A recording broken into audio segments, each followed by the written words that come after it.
Parenting while entrepreneuring. Some of the best collaborators showed up in everyday life. Okay, just a quick catch up on this week. It wasn't loud progress, but it was real progress. First, small but a really real win. I published my second book on Amazon, and honestly, the biggest difference between the first book and the second book isn't about the skill, it's about the confidence. The first time, everything feels scary. The second time, you know the process and you start asking, can I do this? And start asking, how can I make it better? This alone makes everything much quicker. And the second thing I need to update is my website redesign. Its actual momentum. I also made solid progress on my website this week. Originally, it was just a static page listing storytime events, but now I have books, stories, videos, and audio. So the original setup just isn't enough anymore. So this week, I got a website redesign, Markdown, and I set up a new back-end service for stories. I wired up the client side to talk to that service. And important note, this is all on my local machine. Nothing is live yet, but that's exactly where it should be right now. This stage is about building the structure right, not rush things into production. So for the first time, the website actually matches where the project is going. And I got ideas from my real life, not brainstorming. So I took my kids to a kids cafe.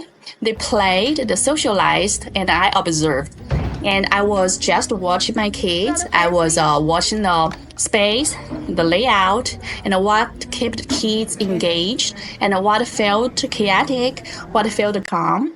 That's where a new idea comes from. I want to host a local Chinese Lunar New Year DIY event. Simple, hands-on, something kids and parents can actually enjoy, and something the best idea don't come from planning. They just come from being present.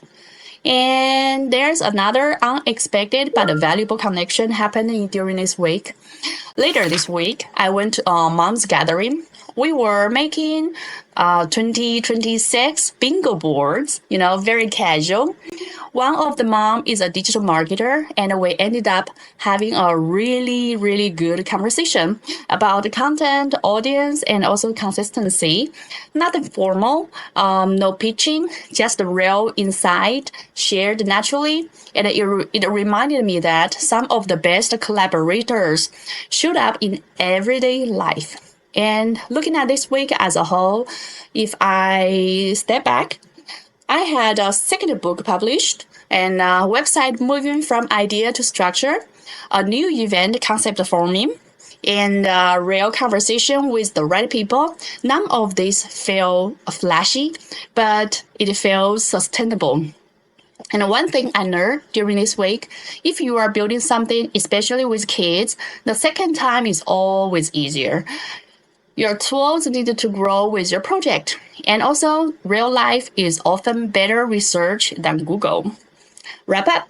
That's it for this week. And it's quite a progress, real progress. If you also building something slowly with your kids, well, let's do it together and see you next week. Bye.